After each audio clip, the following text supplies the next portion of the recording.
to introduce our last speaker of the design fair, Paul Graham. He has his own IT consulting business and he's worked extensively with the Mars Society. He is the project manager and I'll just briefly describe what Open Luna is. It aims to return mankind to the moon through private enterprise. Initial goals focus on a stepped program of robotic missions coupled with extensive public relations and outreach.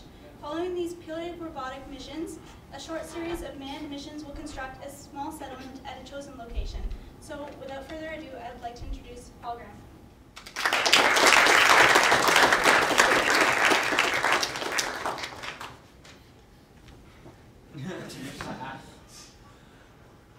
So, who likes that picture? Who wants to see that picture for real? That's most of you. Okay, well, I'm done. That was easy. All right, next. No, seriously. I mean, don't you think we've waited long enough? It's been a long time since we've been there last.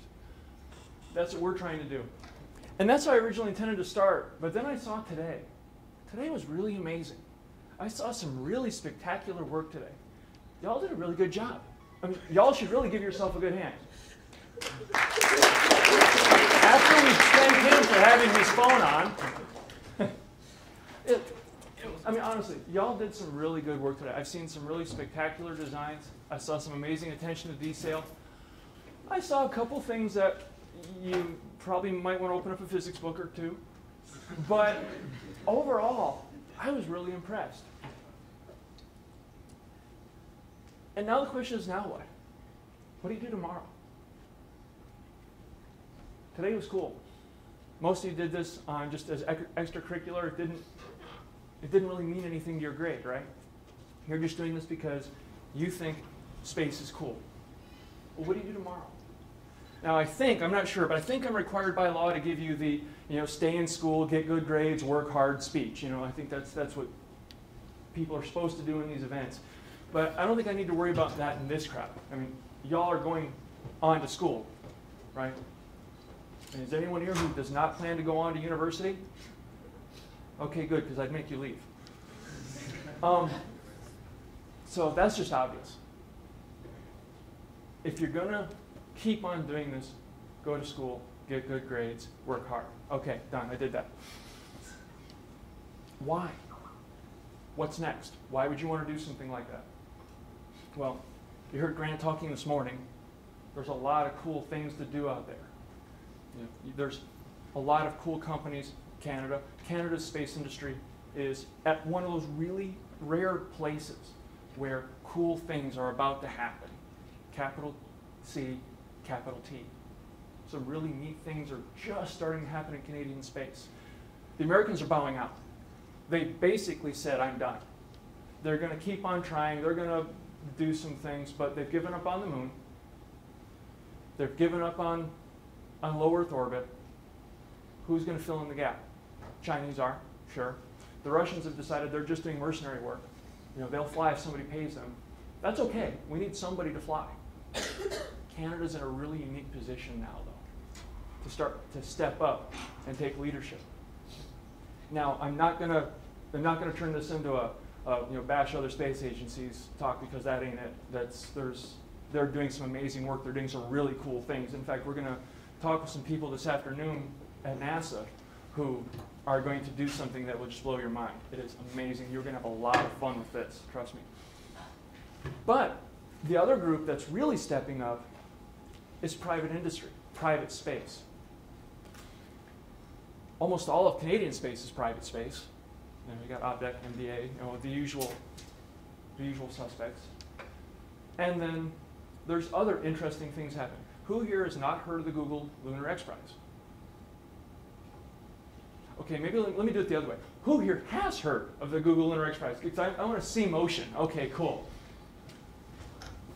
So that's one group that's trying as hard as they can to put things in space. Things are cool. Let's take this another step further. Let's put people in space. Now you're going to say, well, wait a minute. Okay, that's really complicated. It took NASA, it took an entire country's output to put a few people in space 40 years ago. I say it can be done differently. And now I'm going to tell you how. Now, this is a presentation that normally takes an hour. If I try really hard, I can get it down to 20 minutes. Today, because of the energy I saw out of you, I'm going to do it in 10. So don't mind me if I move really fast, okay? There's going to be questions afterward, but there's going to be a little demonstration in the middle. I'm going to answer questions while you're involved in the demonstration. Trust me, it will make sense. So, as she said, I'm Paul Graham. I'm president of the Open Lunar Foundation. I'm project manager of OpenLunar.org. At some point, I'll explain the difference. And as she said, our intention is to build a 6 to 10 person outpost on the lunar surface in the next 5 to 7 years, and we're going to do it for $500 to $700 million. Yes, I know what I'm saying. Yes, I understand those numbers are an order of magnitude cheaper than you think they ought to be. I will tell you how. That's the slowest I'm going to take. This is an example of what we intend to build. This is our Cadillac outpost. This is if we get all the money and everything goes exactly right, we're going to build this. How are we going to do it? Well, what are we going to do with it? Scientific interest, surface exploration, tourism, of course, there's got to be tourism. That seems to be the only thing driving people into space anymore, and mining exploration. Okay? You hear about hydrogen. How many of you today said, we're going to take resources from the moon? Yeah. And how many of you have see any real capability of that? There's none. So this is how we're going to build it, okay? We have 4 mission classes. Our Scout class is this light little thing, and what it's going to do is basically drop some rovers on the surface, look around, decide where to go next. What we're calling a Boomerang class, where we bring back samples. These are just artist rendering, don't worry about it. We have our Pathfinder classes, where we're going to send a person. This thing right here is not a mock-up. That thing has flown. Right there is a lot of the pieces from it. This will give you an idea of how small this thing is. This thing this thing all put together weighs 50 pounds. The one we're going to send weighs 75 pounds. It has flown. You know, you can say all you want about it. It's flown. That's kind of good enough. And then our Explorer class is when we actually build this thing, build the outpost. We're hoping to develop 2 launch vehicles. It'll stage something like this. Like I said, I'm going really fast. Bear with me. You can ask questions later.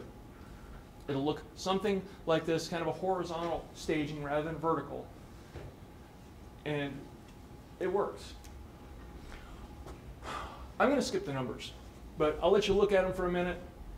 You know, our Scout class, it's a one-way mission, lots of margins just to kind of give us room to work.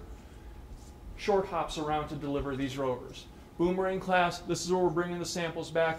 Now there's one number you keep on seeing. We're going to deliver 225 kilos, we're going to bring back 225 kilos. Why? Because that's what we think a person and his consumables, his suit and such, will mass. Now we've tested our lander and tested our return system in their environment. So then when we go to send a person, it's not as crazy as it sounds.